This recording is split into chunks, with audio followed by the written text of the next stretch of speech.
नमस्कार दोस्तों, मैं अंकुर उपाध्याय स्वागत करता हूं आप सभी का एक बार फिर से अपनी नई वीडियो में। भारतीय बाजार फ्लैटिश टाइप है, ना गिरने का नाम ले रहा है ना बढ़ने का नाम ले रहा है। इस बीच में निफ्टी सेंसेक्स फ्लैट है और फ्लैट टू नेगेटिव है। Bank Nifty mid cap small cap flat to positive है।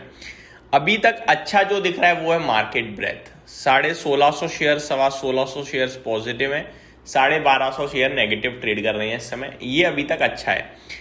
मैं आपको सबसे पहले बताना चाहूंगा, आज है एक्सपायरी और एक्सपायरी के लिहाज से कल हमने आप सभी के साथ डिस्कस किया था कि कोई ज्यादा बड़ा मूव मुश्किल ही दिखेगा, क्योंकि 10,000 करोड़ के ऑप्शंस की बिकवाली हुई है कल, 10,000 करोड़ की। अब ऑप्शन में ना ये नहीं पता चलता कि कॉल बेचा है या पुट बेचा है, बस एक फिगर आता है। उसके बाद आप ओपन ऑप्शन चेन डेटा देख के पता लगा सकते हो कि भैया कहाँ पे कौन सी पोजीशन पे कितनी स्ट्राइक चल रही है, कितनी कॉल राइटिंग चल रही है या पुट राइटिंग। तो जो डेटा बना है वो है ऑप्शन सेलिंग का। और ऑप्शन सेलिंग में जब डेटा आता है ना, तो क्या होता है कि रेंज के अंदर रहता है फिर बाजार आपका, या किसी पर्टिकुलर लेवल के नीचे रहेगा या पर्टिकुलर लेवल के ऊपर रहेगा।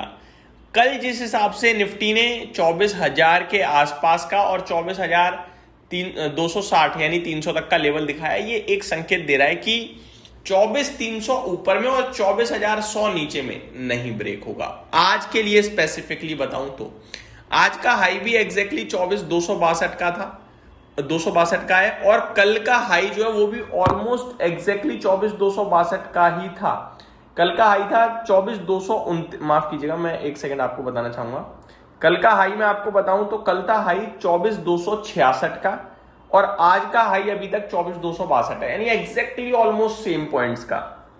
बाकी आज पूरा दिन पड़ा है, तो 24,300 के नीचे जब तक है तब तक हम तेजी नहीं सोचेंगे, क्लियर कट ओपिनियन है। और जब तक हम 24,100 के ऊपर हैं तब तक हम मंदी नहीं सोचेंगे। बस आप बीच में झूल रहे हो, झूलते रहो, कोई फर्क नहीं पड़ता। ठीक है जी, ये हो गया निफ्टी के ऊपर पूरा लेवल्स का एनालिसिस एक्सपायरी के लिहाज से। अब आ जाता हूं ब्रॉडर मार्केट पे। तो मिड कैप इंडेक्स में फ्लैट टू पॉजिटिविटी है, स्मॉल कैप में फ्लैट टू पॉजिटिविटी है, बैंक निफ्टी भी अभी पॉजिटिव ही है, लाल निशान में नहीं है, बस ये कह सकता हूं। बाकी अगर आप स्टॉक स्पेसिफिक बात करें तो आईसीआईसी बैंक में कल की तेज गिरावट के बाद 0.5% का उछाल आया है। एचडीएफसी बैंक कल की तेज गिरावट के बाद आज फिर नीचे आ रहा है। एचडीएफसी के तो देखो नंबर्स भी वीक थे, बट इतने वीक नहीं थे कि आप मतलब 50 रुपए टूट जाओगे। तो 770 अब ये टेक्निकली भी नीचे जाने को तैयार हो रहा है, 770 के नीचे नेगेटिव हो जाएगा। वैसे 780 जो है वो सपोर्ट लेवल था, बट 770 पे आने पे तो ज्यादा दिक्कत दिखती है मुझे। तो यहाँ पे थोड़ा सा अलर्ट हो जाए इन्वेस्टर्स। वहीं आईसीआईसीआई बैंक ऊपर गया था आज फिर से, लेकिन अभी फ्लैटिश टाइप होता हुआ दिख रहा है। बैंक निफ्टी की गिरावट के साथ ये भी नीचे आ रहा है। यस बैंक यूनियन बैंक अभी भी 1% ऊपर है। आगे मैं आप सभी के साथ बात करना चाहूँ सेक्टर स्पेसिफिक। मीडिया क्षेत्र रियल एस्टेट में आधे परसेंट 1/3% की तेजी है।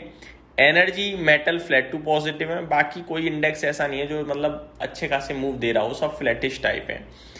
अगर मार्केट की बात करी जाए तो टॉप गेनर्स में आज करुण व्यस्सा बैंक है 7% ऊपर अपने नतीजों के बाद। एक्शन कंस्ट्रक्शन 6% ऊपर अपने नतीजों के बाद। जेपी पावर में 4.5% की तेजी है अपने नतीजों के बाद। अदानी विलमार, AWL कहूंगा मैं, अब अदानी तो नहीं कहना चाहिए इसे हमें।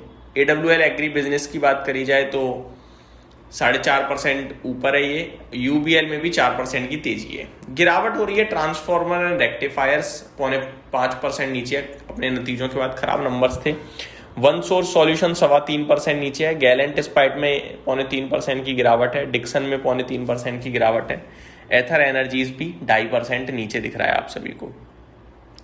टॉप टर्नओवर में अभी तक आईसीआईसीआई बैंक का शेयर लीडरशिप में है, 870 करोड़ का टर्नओवर है। सेम एचडीएफसी बैंक में भी 860 करोड़ का हो चुका है।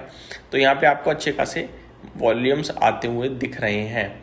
निफ्टी में 25 स्टॉक्स पॉजिटिव हैं, 25 नेगेटिव हैं। बहुत ही बैलेंस्ड काम हो रहा है ऐसा लग रहा है। नेगेटिव में बस एक अच्छी चीज ये है कि एक शेयर है BEL जो बिल्कुल फ्लैट है, तो आप 24 नेगेटिव मानिएगा। एचडीएफसी बैंक टॉप लूजर है, मात्र 1% नीचे। इटर्नल 0.5% नीचे। मारुति 0.5% नीचे। 25 स्टॉक्स जो पॉजिटिव है उनमें टॉप गेनर श्रीराम फाइनेंस है, 0.2% ऊपर है। टेक महिंद्रा 1.5% से ज्यादा की तेजी में है। अल्ट्राटेक सीमेंट में 1.5% की तेजी है ऑलमोस्ट। बजाज फिनसर्व इंडिगो में भी 1% से ज्यादा की तेजी दिख रही है आपको। तो ये हो गया आपके लिए स्टॉक्स। अब आता हूं इवेंट्स और कॉर्पोरेट एक्शंस पे। सबसे पहले कॉर्पोरेट एक्शन, अगर आज की बात करी जाए तो चोलामंडलम 70 पैसे एक्स डिविडेंड है, एंजल वन 1 रुपये, पंजाब एंड सिंध बैंक 39 पैसे, रेनबो चिल्ड्रन 3 रुपये 50 पैसे, लक्ष्मी ऑर्गेनिक 30 पैसे। तो ये कुछ स्टॉक्स हैं जो आज एक्स डिविडेंड ट्रेड करते हुए दिख रहे हैं।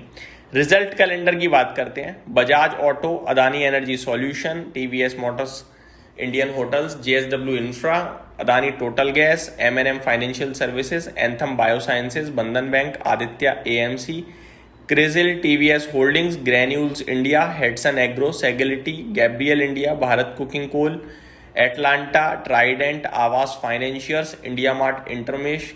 तो ये कुछ स्टॉक्स हैं जो आज अपने नतीजे पोस्ट करते हुए दिखेंगे आप सभी को। ग्लोबल चलते हैं, थोड़ा कच्चा तेल वगैरह देख लेते हैं, एशियन मार्केट्स देख लेते हैं। तो सबसे पहले मैं आप सभी के साथ क्रूड ऑयल की बात करना चाहूँगा। क्रूड ऑयल में कल काफ़ी वॉलेटिलिटी थी, 91 गया, फिर 88 आया और अभी $88.6 प्रति बैरल ट्रेड कर रहा है। तो ना ज़्यादा तेजी ना ज़्यादा मंदी, वहीं का वहीं कह सकते हैं हम। एशियन मार्केट में आज हरियाली है, जहाँ पे जापान लंबी छुट्टी के बाद 2.5% ऊपर है, शंघाई आधा % ऊपर है, हैंगसेंग बिल्कुल फ्लैट है, कॉस्पी 4.5% ऊपर है, निफ्टी फ्लैट है, ताइवान में 0.4% की तेजी है। तो भाई आज तो एशिया कमाल कर रहा है, रॉकेट हुआ पड़ा है। तो ये मेरी तरफ से आपके लिए फर्स्ट अपडेट। अगली वीडियो में स्टॉक स्पेसिफिक बात करेंगे, बने रहिए चैनल के साथ। Thank you so much for watching this video, have a great day guys.